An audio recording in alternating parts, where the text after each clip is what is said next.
All Happy right. Happy 4th of July. Happy 4th of July. Nothing says Like 4th of July like seeing from one foreigner to another one. yes, that's right. But I see we have a decent crowd. We have 10 people joining us, so I guess they're maybe staying safe and not probably not partying too much today, doing the safe thing. Probably not.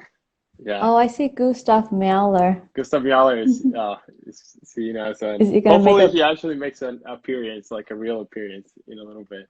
I hope so. Yeah, that'd be cool. So, anyways, how's it Um, going? it's going. I'm assuming you're keeping busy. You have a recital coming up on Thursday. I I do. Yes. So I think that's It's very, yeah. Go on.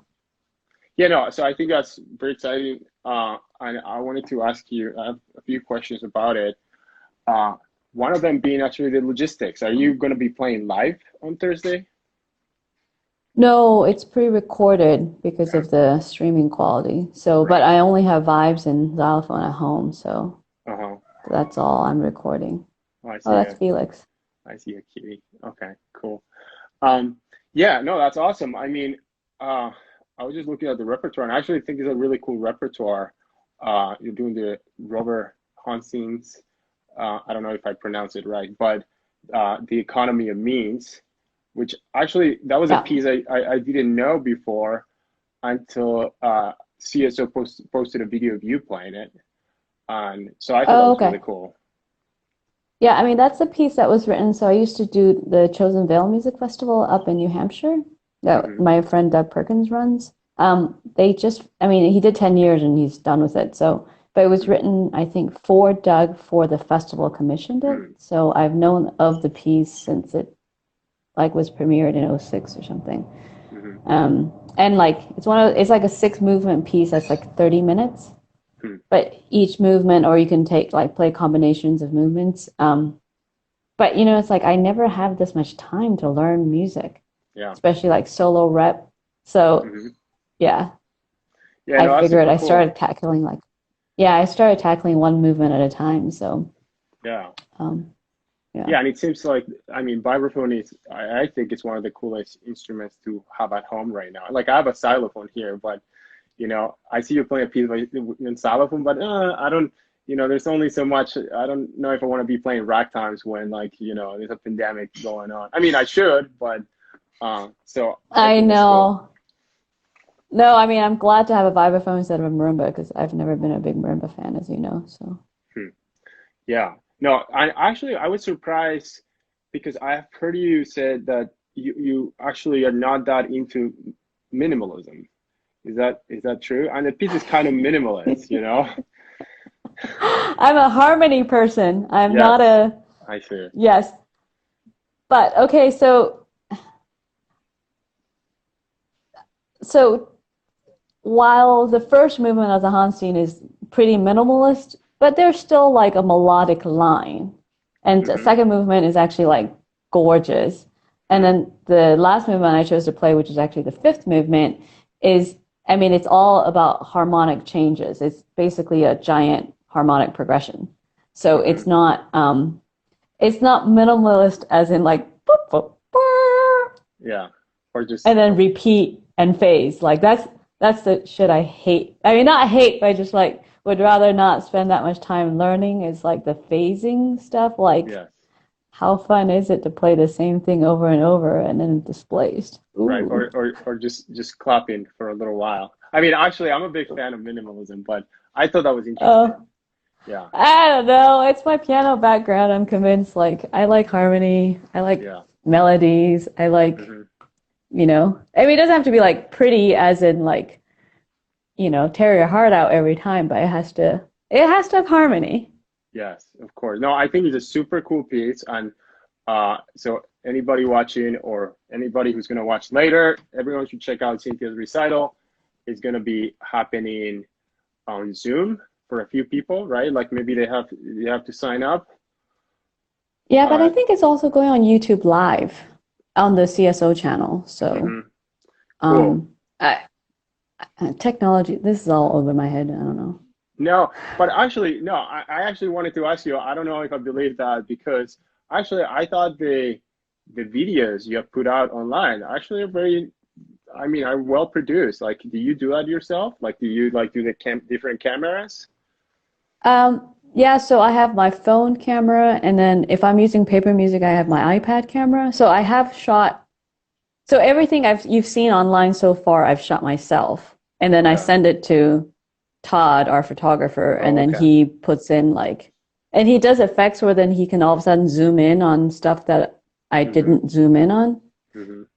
But for the recital, we actually shot it with three cameras. Cool. So So he like yeah. brought a camera or like or you were actually working with him. He actually set up the cameras for the recital because Okay. it's like too stressful to have to like figure out the camera and then note to see if like this is gonna work and then play and then go back and check. Then you've lost momentum of playing because I don't have enough memory to be like letting the camera roll for like 6 hours. Yeah. So, um, No, yeah. so yeah, it's like it's a whole new experience, really. Hmm. No, absolutely. But I think again, I think it's super cool that you have come out and like you didn't just put one video out there, but it was a good video, a nice video. Then you came out also on you had Blues for Gilbert, like as Yeah. I mean so that the occasion, of course, was like for Mr. Abel, which is so still shockingly and unfortunate. Like I can't believe I just was telling. Yeah, I mean, I was just thinking about that like recently. Like, holy crap! But this was like one of those pieces where like almost every single one of his students grad recital, or at least one person played that piece every year in his hmm. studio. So I knew that it's like something that meant I guess a lot to him, and it kind of, like it's one of those pieces that you learn and you shelve and you bring it back once in a while. But it just seemed, and it also seemed fitting for me to have relearned it anyways, because it was like during like the front end of the shelter in place where it was just kind of just dark. Yeah, But I no, don't know that the it's a piece was beautiful supposed to be piece. that dark, but Hmm. it is a nice piece. So Yeah, no, that's beautiful. That's awesome. yeah. And yeah, I've talked to a few people about Mr. Abel's legacy, and I mean, you're like one of his many star students. Like, I've done these interviews. I think you're about my 10th guest, and I think Yeah. about half of them studied directly with Mr. Abel. So Yeah, I mean, Strabel kept a book of all of his students, like starting. I think Greg Zuber was one of the, or mhm, John Rudolph, like that era. That was like kind of one of the first students, and then he keeps a ledger of every single one of his students. Because when I was with him, I think still now, or not now, but up until recently, when he was at Temple, he only takes three grad students a year. So he has six students at kind of any given time. Plus, sometimes he'll have like one extra, but he like writes all our names down. And then on the column, oh, here comes a cat. On the column are like what music festivals you got into that summer, the summers that you were studying with him, or a kind of if ever you did get into any mhm, festival. And then he also has his column to see if you have perfect pitch. For some reason, that mattered a lot to him. And like as a pianist, like I don't know, I guess I have perfect pitch, but I didn't think much of it. But like to him, it was a huge deal.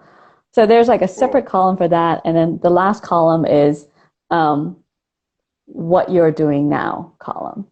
So like Awesome. if you open that book, like I kind of want to get a hold of that or like get a photograph of the pages of that book because Okay. it's like the who of who, like Zuber, like it just like and and then there's some years where like everybody has like pretty big jobs. It's just amazing actually. Yeah, that's You know. amazing. I wonder, did he like make you play more timpani since you have perfect pitch? Did he try to make you play Um, more timpani? I don't know. Either I because I was so late to percussion, like we had so much catching up to do, and I didn't really gravitate towards timpani. Well, one of the reasons is that he had a set of hanger drums in his basement, and the pedals are so heavy that I can't pedal without hanging onto the side of the drum Hmm. and putting my whole body weight on it. So we could never really do that much because I couldn't play any of the tuning excerpts because I couldn't tune. Like Hmm. I literally could not physically tune.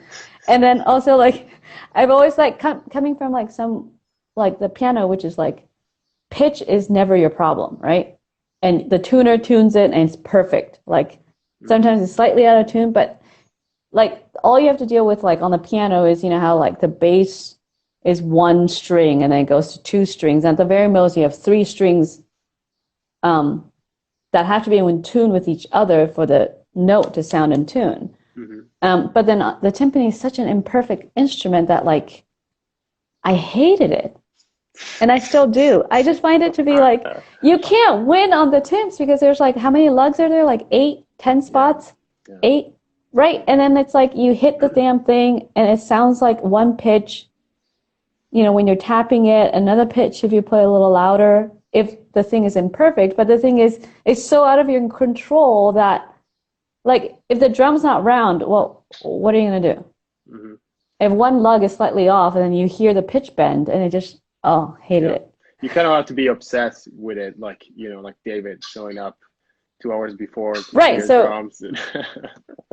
right. Yeah. And then it's like and but then to me, like I kind of chose to go percussion way early on instead of Uh, like distract myself to go, you know, with like timpani because I right. wasn't and also not that like technical as in like a gearhead, so I wasn't sure like I could I don't know. I guess I Yeah. decided or it was decided for me early on that I wasn't going to be interested in Hmm. timpani. That was kind of your Though I path. wish I could Yeah. if there were a set of perfect drums out there in the world. Have you played timpani with like have you ever had to step in and play with like CSO or San Diego? Like have to play some timpani like last minute? Well, luckily not the CSO, but yes, San Diego Symphony, because Okay. the timpanist got bitten by his cat that he Oh, was jeez. bathing, Okay. and then like he almost lost an arm because it got so infected. Oh, Yeah, because geez. cat bites are really dangerous because they have Oh, hollow wow. teeth and there's so much bacteria in their mouth. Yeah, so Huh. if you ever get bitten by a cat and Yeah. they draw blood, go to the hospital and get a shot or two Wow. or Okay, three. I guess I better be Yeah. careful. Actually, talking about cats here. So, Gus. Gus, say hi. Oh, hi, Gustav. Okay. Well, Oh, okay. um, Better be careful. hi, bud. Oh, Anyways. um, oh yeah. So, but anyway, so then I had like literally, I think I had 2 hours notice to play Chike 5. Oh, Never geez. played Chike 5. Why the hell would I have ever played Chike 5? Yeah. And so I remember, and it was for some reason so the timpanist was also I'm not sure if they had already started the process of firing him. Hmm. When Yak Yak started, like he eventually succeeded in firing him, but um, so he like put on calf heads because Yak Yak wanted Oh, calf heads, jeez. and I have never played on calf heads in my life. I remember calling Joe Pereira actually and asking him to talk me through like what I'm supposed to do because I'm like, dude, I don't know Trike 5, but I know I can learn Trike 5 in time, but I don't know how to deal with calf heads and what to expect. And he's like talking me through it, but basically he was just like, yeah, good luck. It's so But I think I stressful. made Yeah. it. Okay. Um, and then I had to play Beethoven 9 the next week. But Oh, that's timpani like, as I well. swear to God. Yeah, because he was out 2 weeks. Okay.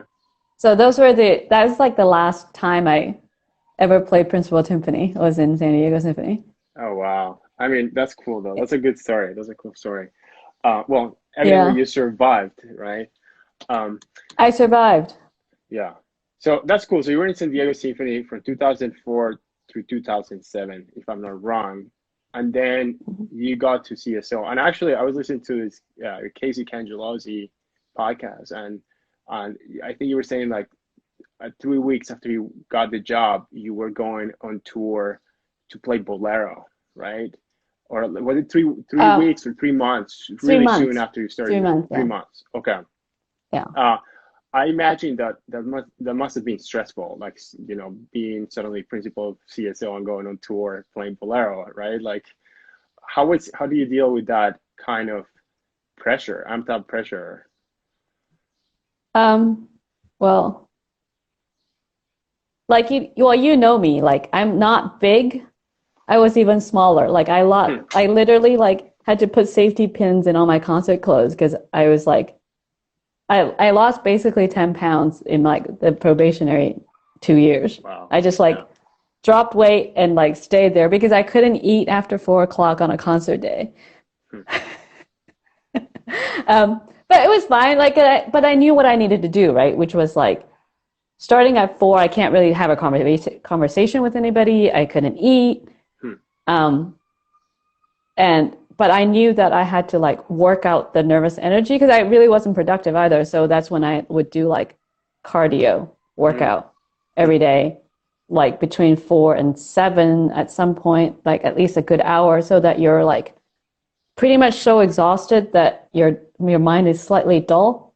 Hmm. So that's and then yeah, so because it was also my first year, I mean that was my first time ever on tour. Hmm. So I would, and we went to all these cities that I had never been to, but then there was also like some partying going on. So like staying out late. I kind of fell into perhaps possibly not the best crowd right at the beginning. I see. But but anyways, it didn't matter. Like no matter what it was, by 4 o'clock, I was heading back to the hotel, Hmm. and I would take a nap, do a workout, because like one of my things that like even for auditions I always believed in was you don't want your heart rate to be the highest it's been all day during nerves of a concert or nerves of an audition. Like I want to have my heart to have been like up there already to just I don't know it's like a superstitious thing or something, but Hmm. to just like know that like okay, this is not the first time my heart is racing for the day. Yeah. So like for me like that was like a really like comforting thing to do, Yeah. is to just like it's like I kind of go back to like the whole caveman thing, Yes. just like brute, just exertion, just like no thinking exertion, Yeah. mindless exertion, I and mean, then like it clears my mind enough to mhm. kind of focus and in on the right things. Yeah. No, absolutely. I mean, that's a really interesting way you think about it. Actually, I think about it as like, you work out, you kind of get rid of amped up energy, and then you feel better, right? So that's one way I Yeah. think about it. But I think that's very interesting how you think like, oh, that's not the highest heart rate I've had, so I'm gonna be okay. Maybe it's a psychological thing that also helps out. Uh, Yeah, I so don't know. yeah. I've always done it and it Uh-huh. seems to always work. And I think it just like I think it must just also be the endorphins. Like it just feels better to have worked out. Right. But I really swear it just like dulls my mind ever so slightly. Like if I'm injured, like because I messed up my leg, ankle, foot, whatever, and I Hmm. can't work out, I'm not a pleasant person to be around. Interesting. Yeah, I was So gonna ask you. So that's your usual workout routine during this quarantine. Have you been like? Do you feel like you're working out more, about the same? Just like. um, I'm working out probably even more Hmm. to a point where I'm kind of hurting myself on days. Mm. Well, just because like it fills in time, right? So, but um, because I'm not really going outside very much at all, and my building gym has been closed this whole time. I've just been doing a lot of home workout videos, like high interval, Okay. kickboxing, Cool. like just like so many damn squats and lunges. It's not even funny. Yes. No, that's cool. I So actually got into some of those things too. I was doing, I'm mostly a runner and stuff, but during this quarantine, I was doing like I was like, oh, I'll try some Pilates or some stuff like that. And it's oh like, oh my yeah, God, it really works out your butt. So, yeah. Well, hey, yeah. So I mean, yes, I am doing a lot of Pilates too, and so I kind of will do like hit some strength, like straight up strength training, and then a Pilates day, and then just loop. yeah, So, that's cool. And then you're also playing piano, right? Like I saw a talk you were I giving, am. and you were saying your forearms were sore because you practiced so Oh much yeah. piano. Well, actually, for the first time in 20 years, like since I was, I'm not gonna tell you guys how old I am, but yeah, for 20 years since I've like really switched over to percussion and left Canada, I've never practiced the piano because Um, well, I mean, the first, 10 of those years, I was just like trying to get a job, get tenure in a job, and just play a ton of percussion. And then once I got here, like in '07, like all the extra stuff that comes along with the job kind of keeps you really busy, and you don't really. I mean, like, so my poor piano has moved with me, like, from Vancouver to the East Coast to the West Coast and to here, and it's just kind of has gotten neglected. So this quarantine, like, it's such a luxury, but I have no fingers. I have like zero fingers. And so to start from scratch has been so incredibly humbling and amazing. Like I'm literally doing like, I mean, it first started with like I could only play half an hour at a time Hmm. before like the fingers got so tired and the forearm and the wrist. Um, but I've had to take the last 2 weeks off because I cut my finger really badly, had to get Oh no. stitches. Hmm. So, but now the stitches are out. I think I'm going to be able to start like maybe tomorrow. Um, Cool. but yeah, it's been great. No, that's awesome. I've been practicing. I am actually, interestingly enough, I'm starting to teach a class of piano on Monday. No way. And Really? it's for the People's Music School. So I used to play also, when I Uh, was in high school, but it's like the same thing. It's like, oh yeah, I can play piano. I used to yeah, I double major at some point in college, but then I was like, yeah, my chops are gone. yeah. It's very No, but you humbling. know what is, Yeah. but what is really interesting is like, so I'm playing like digging out pieces I used to play, and I like Bach and like, so like I'm determined to like get like the Italian concerto up to like kind of performance ready, Hmm. and put on a recital for the cats. Wow. And but the problem is like I am so this is what's happening because I this is what I hear like when I you know how like when I play now I don't think about technically how to play, right? I just assume my hands will do what my brain and my ears wants it to do, and it just comes out, right? Well, that ain't happening on the piano, right? Like, and because I would just assume that it's going to do something, and then like one finger will collapse, or like a run of 16th note will just like, or I'll just play a wrong note randomly, and you're like, what the? So then I'm offended. And usually, like if it's on percussion, I would be like, well, what the fuck's wrong with you? Oh, well, whatever. So I It's say. okay. Yeah. It's okay. So it'll be like, what the hell? And then you kind of like work it out once just to make sure there wasn't something that you didn't look at, technically. And then it's not a problem. Like we've got it. But then with piano, that's not the case because working it out is like a 4-day event Yeah. because like the left hand is so dumb. And so, but then what I catch myself doing is as I'm coming up to the passage, like as it's coming up a few measures before, I'm like tightening up, going, oh shit, here it comes. Okay, I hope okay, this is a part I have to pay attention to. And Hmm. then I will execute it.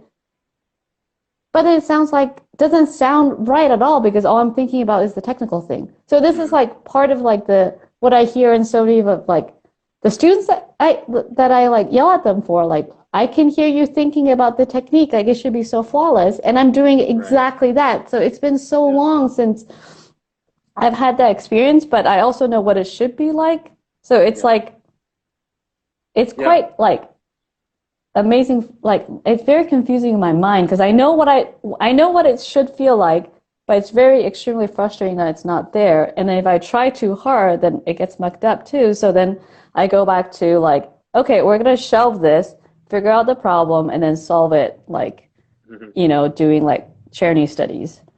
Yeah. No, I think that's so interesting actually that you're connecting that to your teaching because like, Yeah. right, like I think oftentimes if we're playing like week after week, take kind of technique for granted in some ways, Hmm. and then Hmm. suddenly you hear someone struggling. It's like why can't you just like play a phrase here? Like why can't you play more I legato know or it's like, something? what's And wrong they're with just you? yeah.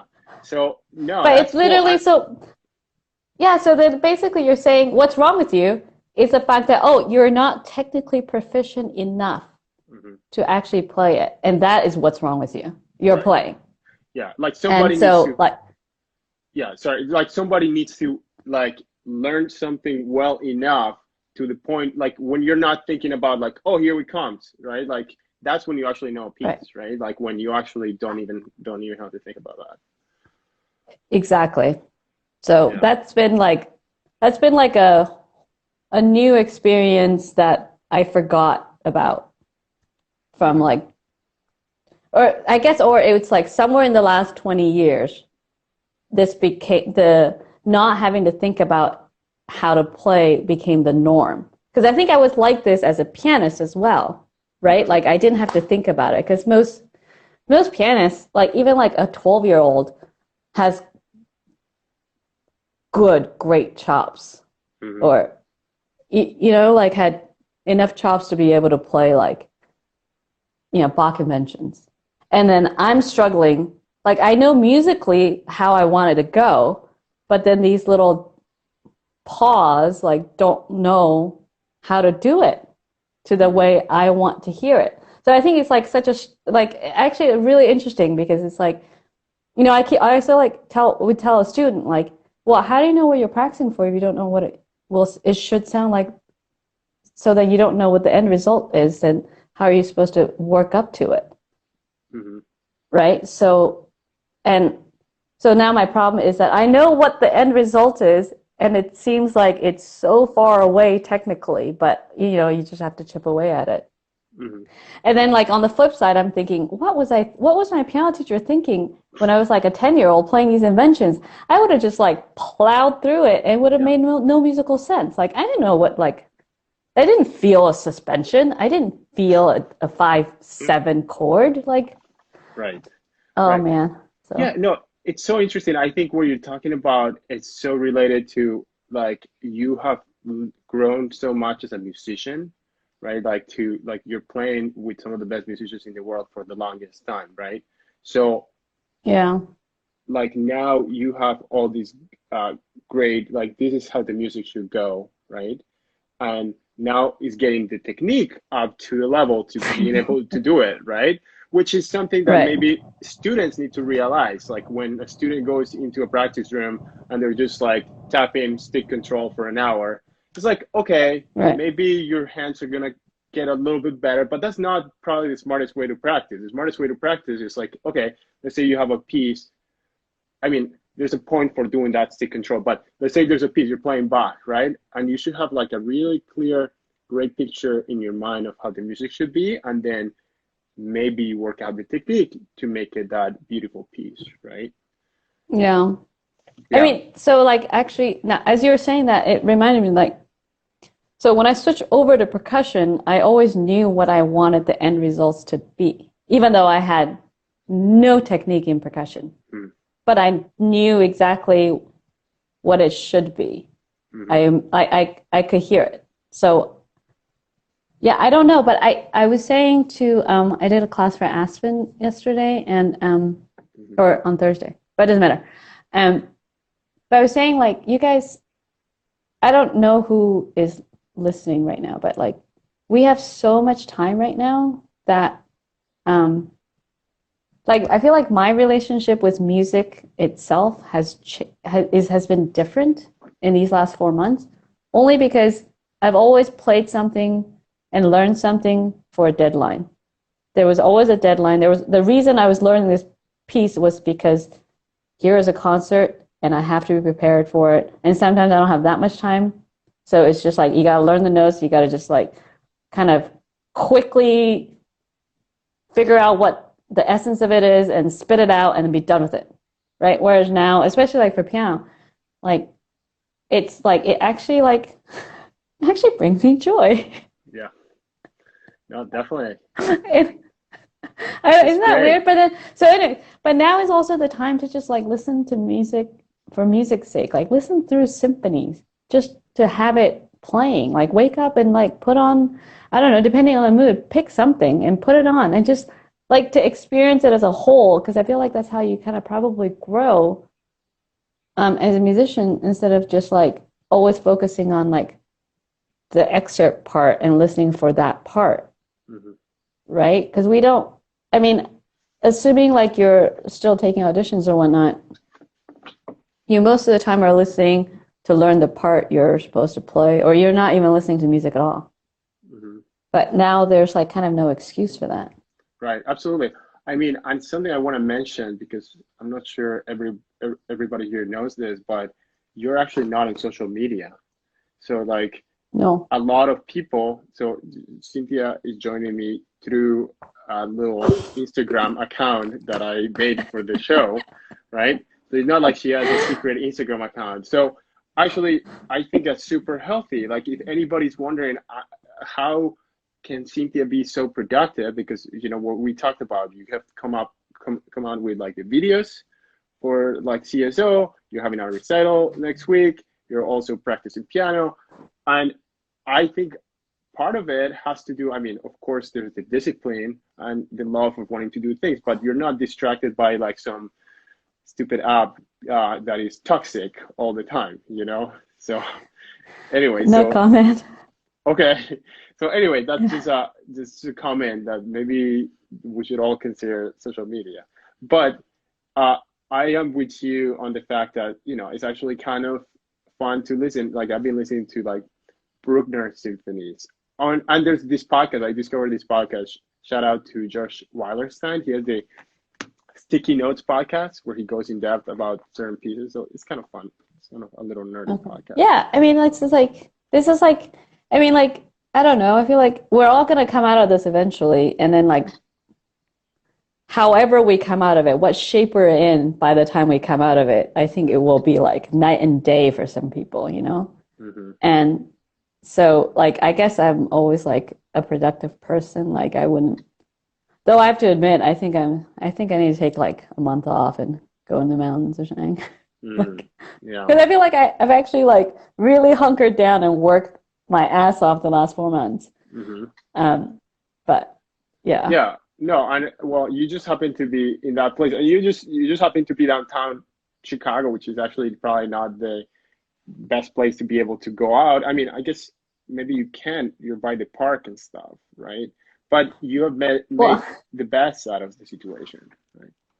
right. Well, I mean, the park was closed until not that long ago, right? The lakefront Mm, didn't open until last week. So, yeah, yes, I do totally want to go back down to Chile. yeah. Oh, I'm sure But that's how would I get beautiful, there without 24 hours of being in the air, pretty much? right? So, And then also, I mean, there's another complicated thing. It's like some borders in South America are closed, and anyways, yeah. Hopefully this ends yeah. soon. But actually, let's keep talking. I want to keep talking about productivity because I'm very curious. Okay. Like I've seen you play concerti, like with CSO. Like you have played a few concerti with the orchestra, and I've seen you prepare. Like I've been around the building, and I see you super focused. And this last one, like this last one, I think you were like, you know, you were kind of like, I don't know what's good, you know, it's a pretty tough concerto. You were like a little stressed out towards the end of it, but you came out of it successful. I thought it was great. I saw the show. Thank you. So, well, first of all, why do you keep playing concerti, right? Like, I feel like they're always like, there is a tough thing. I mean, I play one concerto for percussion, and I think that's it, you know, unless they pay me like a ton of money. But so, first of all, why do you keep playing this concerti, right? And my second question is, how do you deal with that pressure? Because that's like extra pressure, you know, like when you're in front of the orchestra under the lights, you know. Anyway, Well, A, okay. I am a sick person who is a glutton for punishment. I see. Um, no, I mean, I guess I don't, if like, if the answer to the second question is that it's not that much extra pressure to me, Hmm. so that makes the first question not that difficult to answer. Like, Mm-hmm. in a sick way, it's very rewarding. Mm-hmm. And I mean, so I was extra stressed this time because I made slight judgment and error Hmm. in my preparation because so the concerto was like October 3rd. Well, um I was in Munich from like September 3rd to the 16th. not practicing a note because I was judging the ARD. So I kind of should have had that whole month between Ravinia and the beginning of downtown season been like hunkered down practicing. Instead, I was gone for 2 weeks out of those 4. So I only gave myself 2 weeks before the season started. And then before that, like, I can't, I'm a procrastinator, so I don't learn well. Really? Yeah, I can't learn well in like without pressure. But then, in the summer, as many of you know, like I was out in Aspen for 4 of those, I was out in Aspen 4 of those 8 previous weeks. So I had very shoddy practice preparation. That's why I was extra stressed out. And then I didn't realize I was also the hardest concerto I've ever played. Yeah. So, but I mean, now that I've learned it, like, yeah, I kind of want to play it a few more times. It's like the Yeah. Criliano. Like, I really want to play it a few more times. And like, luckily, well, or what for some whatever reason, like the Higdon, like I play that a bunch. And it's like, once you learn it, it only takes like a week to get it back. So it's fine. Do, I don't know. do you I feel think it's like, also just something that's different because, I do the same right, thing every day.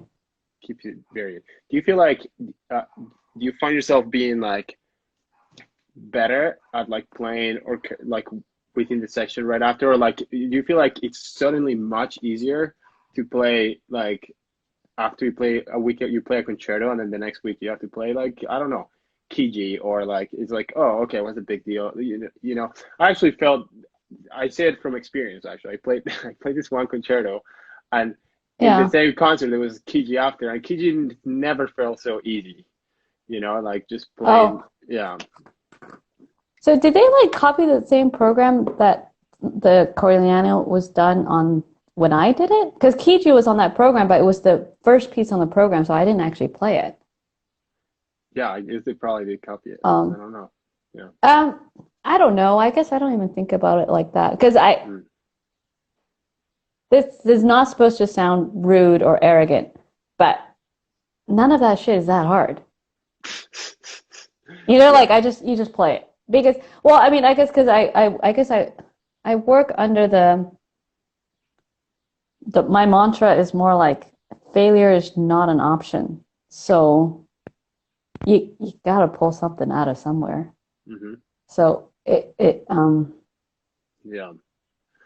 and that's I mean honestly, it's not that hard, Yeah. It is. right? Yeah. Like if you really think about it, it's not that hard. So if you Hmm. it's like if you approach a problem like, oh my God, this is impossible, this is gonna be like amazing, like so hard.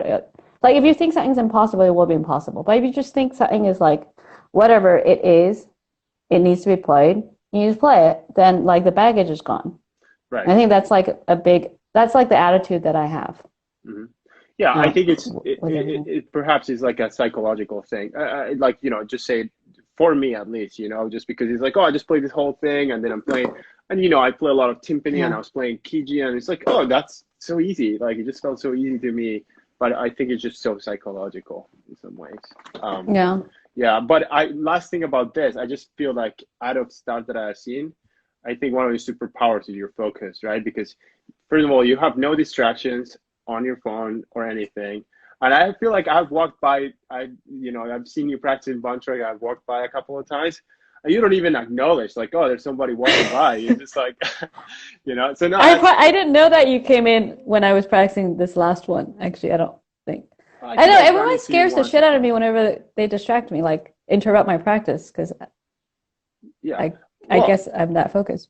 no, but that's great. I mean, that's like something that students like should probably take a note of. Like, I feel like there's a lot of students out there who are just like going to practice for a few hours and then it's like chit chatting next door and it's like someone comes into your room and it's like, if you're gonna go practice, you Yeah. go practice and you get it done. And that's also something you have a busy life, you're playing chamber music, I think that when you're playing like a new piece after that concerto too for like the CSO Oh, yeah. concerts. So yeah, maybe you like to That was punish another yourself. poor Yeah, planning on my part. yeah. But sometimes Um, that happens. You just have, you know, yeah. Yeah, I mean, I guess focus is one of those things where like, well, I mean, like, I guess bottom line is this, like, things got to be learned, right? So you have like there's a dead. I mean, we're back to the deadline. Like there's a deadline because the deadline's the concert. The deadline, the concert implies that it is where you can't fail. So you know the point at which you cannot fail. You have to be able to play it through. This is like showtime. It's go time. Mm-hmm. So then going backwards, like you can spend 10 hours a day practicing for all I care. But if you're not getting the work done at the end of the day and you're not getting better, then the deadline's still there, then you're kind of up shit creek, right? So like to me, like I'd rather not be practicing 10 hours a day. I'd rather only be practicing 6 hours a day. So not why not like actually really focus, get it done, because it takes me so much mental energy that I get so tired mentally. Like my mind craps out before my hands crap out because I'm like focusing so hard. And then I definitely reach a point every day in the practice where it's like, okay, if I play anymore, it's only going to get worse. And I just walk away. And I feel fine walking away because I know that, okay, I have accomplished this amount of gain and I'm walking away. And then tomorrow I'll have lost some and we start back here. And then, but then we will gain that much more. And then we'll come back and gain that much more, and then, but it's all about like the deadline, right? So you kind of waste all the time you want, but why bother? Because you're doing neither things well. You're neither chatting well, nor practicing well, or flirting well, or having a, like Facebook, whatever, well. Yeah. And so, yeah. Cool. So hopefully everyone can learn about focus here. So if anybody has any questions, please let us know. We got probably about 15 plus minutes. So any questions, please let us know. So Cynthia, you've been teaching more recently. I feel like you kind of took over civic, like you used to co-coach with Jim. Now you're teaching civic alone. You're teaching at DePaul. You teach at Aspen, and I'm curious, like, do you feel like how has your teaching changed? Since you first started coaching civic, and then how you since in the past few years, in the past 5 years or so. Yeah. So since I've been teaching more regularly, like I feel like the teaching has changed a lot because I used to be almost unrealistic in my expectations of what I expect a student or a person to be able to do like that. Because I'm not accountable for them. I don't need to see progress. I just have one shot to tell them what I think. And then I get like kind of annoyed if they don't do it. And I kind of think like, well, why can't you figure it out? Well, so whatever, not my problem. But when it became my own problem, and they're like my kids, it became like my role as a teacher changed, right? It became my responsibility to help them understand their problem. So I ended up having to figure out how to get through their thick little skulls, like what I'm trying to talk about. And every individual is different. I mean, I don't mean it. I love my kids. I like my own students. I love them. But it doesn't mean that they don't frustrate the crap out of me at times because I'm like, how can you not understand that? So then instead of like, why can't you understand that, it becomes, what can I do to help you understand? Like, how many more ways can I say this? But what I also find a lot actually is in my own analysis, my own playing, because basically so many things I play, I think I just play. I don't think about it, I play. But then when I hear someone else play it and they can't get it, I kind of go, well, why can't you just play like that? But then I've had to go back and kind of analyze my own play and go, okay, how did I come to that? Why am I doing that? Like, why did I naturally do that? Or why, how did I do that? And so that I can break it down and explain it to someone, the why behind why I did it. Because, I mean, I guess it's my job now to be able to help them. And I mean, are there perhaps more hopeless cases? Yes. But at least I've thrown everything at them that I can think of. And like with my kids, I mean, sometimes they'll get like a text at 6 in the morning going, okay, in that one spot, because I'll like have dreams/nightmares about it. Like, try this, like, or I'll just call them. I mean, I don't do like what I hear like Druckmann calling them at 2 in the morning, but I do kind of do that, but at more reasonable hours.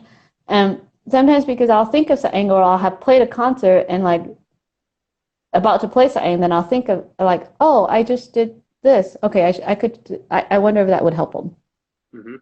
Yeah, So, no, that's cool, and that totally makes sense, right? Because when you were just coaching sectionals with Jim in Civic, which is like, well, you guys, that was interesting. I was in some of them, and it was kind of educational because sometimes you guys wouldn't agree in well, that thing. Yeah. well, the disclaimer is when it's Jim and I, he plays the good cop. I'm always the bad cop. It was Okay. just like Yeah. what we do. Like when we tag team, when we're doing things together, he's the extra good and I become the extra bad. So, but we're most of the time saying the same thing. Uh-huh. It's just the good cop, bad cop. So now that good cop is gone, I can't just be the bad cop all the All the time. time. Like, but you guys already all know that. So, um, yeah. Yeah, no, but I think that, it totally makes sense. Like now, when you started the Paul and you have your own students and you guide them through a master's degree, like it almost seems like what Mr. Abel, going back to what Mr. Abel did with his students, which is like, really Mr. Abel is thinking about what used to think about his students all the time, and I think that Yeah. texting or, thinking about a problem and calling them, I think that's very, it seems like all of you guys who started with Mr. Abel are carrying on that tradition.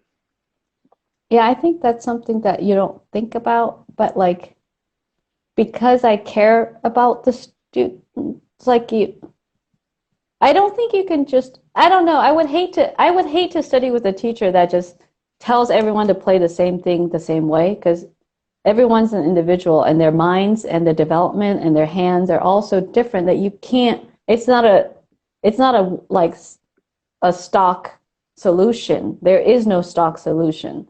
So it really requires, I think, and I'm hoping, and I have gotten better at it, like that I'm faster at solving. Like, so now I can see, like, a student asks me and they come in and play something, like, I can already figure out many of their problems to help them get results quickly. But then it's a matter of like getting to the next step that would take longer. But then, then the festival's over and I don't see them again. But Right. Um, cool. Let's check out some questions here. We got Josh Jones asking, hey, Josh. uh, any advice for managing clashing personalities in a section, right? So one of your jobs is as principal is managing who plays what, et cetera, et cetera. And, anyways, I'll just, yeah. Well, Josh, the advice I will give you is what Jim Ross gave me, which is pick your battles. You got to pick your battles. You cannot go in guns blazing, and like rule with like dictatorship type authority. It just will not work. There will be a mutiny. Um, yeah, you kind of really have to pick your battles, and actually, so that's Jim's advice. My advice is lead by example. Mm. Um, some things you don't say, you don't have to confront it, you don't say it, you just play it, you show it, you act the way that you want your section to act all the time and hope that eventually someone will catch on. Or, it's like when it gets, if it gets so bad that it becomes an actual issue that you have to talk about it, you've led by example this entire time. So you're not also at fault for doing the same thing that, he or she might be doing. But like, so my philosophy has always been to lead by example, but I am a lot, pretty short-tempered, or I can be pretty short-tempered. And Jim would be like, down, girl, down. This one's not worth it. Yeah.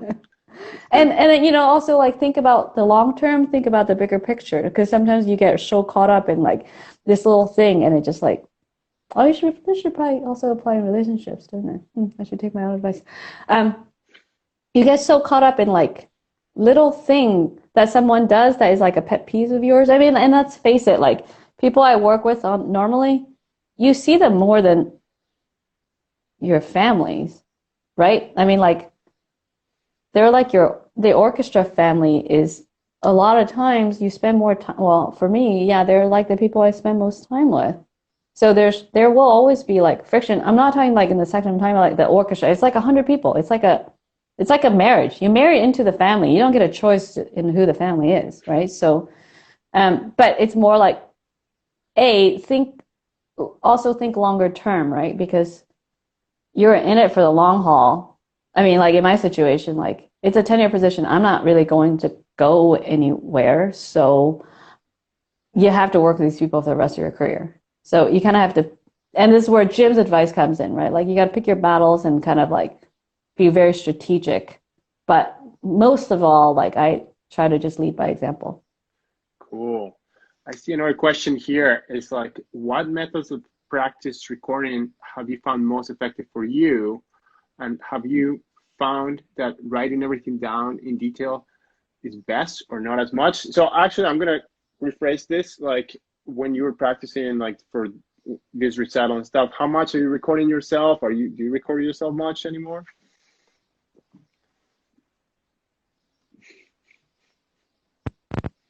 I didn't record myself for this recital at all. I did it. Yeah. Well, no, that's not true. That's not true. I did the xylophone solo because I wasn't convinced. Because I learned it really quickly and I really wasn't that convinced. I was like, I think this is, but having taught this solo so many times, I I hear so many things I don't like that I thought I was doing what I was telling them to do. So I actually did record myself, and I knew this was going to happen because I wasn't convinced. So when I played it back, I was like, "Yep, there's not enough space. You're not taking enough time. You're still." Even though when I'm playing it, it feels like there's like I'm taking my time. There's like spots where there's just like, like suspended tension. And then you play it back and it's like, oh, that's not the version you heard in your head. So that's like any playbacks, like when we have rehearsals and like the dress rehearsal recorded and the spots I'm not convinced with, like I'll go back to the sound booth and I'll listen to it. It's always the same problem. It's always like what you think you're doing, you have to probably do a lot more of it. And time, there's so much more time than you think there is. Mm-hmm. So much more, especially in solo stuff. And like the breadth of just like space, like the whole idea of space when you're in it versus when you step away, it's actually like different perspective. So like, but just hearing myself that once, I knew what I had to fix, and then it wasn't a matter of practicing. It was just more like, okay, mentally you need to give yourself so much more space and like allow yourself time. And so then I recorded it again. I was like, okay, so that's how I'm hearing it.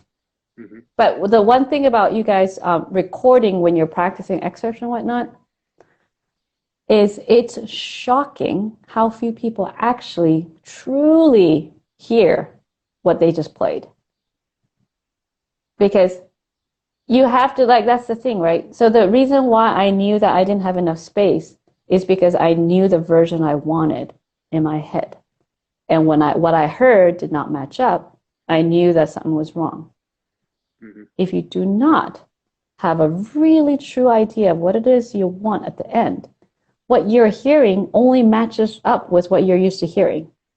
So then, of course, it sounds great when it doesn't sound great because the right version is actually over here. Mm-hmm. That I hear a lot because so many of you guys are like mad about recording and playing back and recording and playing back, and then you come and then I hear you play. I'm like, well, what the fuck? It's just like it. Like you didn't. I don't know what you're hearing, but how could you not hear this? And they're like, and the reason is because the version in your head should be more flawlessly like technically flawless, but and musically flawless, and kind of like as perfect as it can be. And the idea is to match what you actually played to that version, not the version that you keep hearing, because chances are it's not the right one. Yeah, actually, I want to add to that, you know, I'm thinking about we've been talking about piano and, you know, other instrumentalists that have to learn a lot more notes and that have a lot more music to play. I feel like they're not as crazy about recording themselves all the time because they have these musical ideas in their minds first that they want to accomplish first, and then you check yourself, right? So I think Yeah. as orchestral percussionists, we have this thing like, oh, I have to record myself every 10 Yeah. minutes and like this thing and stuff. Like, okay, if you're playing Scheherazade their movement, you really want to make sure the time is really good. So you use the recorder, right? But you know, when you're doing more music, like I think not, you don't have to be a machine slave, you know? So Yeah, I no, don't I totally know. agree. Cool. Well, it's looking like we have 3 more minutes. I just have a couple of Oh quick God. questions. A couple of Okay. quick questions. Just rapid fire questions. So, what's favorite city while on tour? Do you What? have Favorite CD while on tour? yeah, like, do you have a That's favorite? assuming I'm listening to stuff on tour. Well, no, city. Like you go to a city. Oh, Like, what is it? city. Yeah, City. Oh, city. well, I mean, we were in Florence for a few days, and I kind of really want to go back to Tuscany, Okay. Least that area. favorite excerpt to practice. Oh, come on. Okay. I'm Uh, not answering that. Come on. No. okay. Favorite Mahler symphony. Oof. Well, I have to say my very first Mahler symphony I've ever played was Mahler 1. So it has Okay. a special place in my heart. But I mean, I kind of love them all. Okay. Cool. Well, we have just 1 minute. I don't think I have more time for rapid fire questions. So I don't know if you want to say anything before we log off. No, but thanks for having me. Absolutely. This was really fun. This To this is like a everyone, rare Cynthia sighting.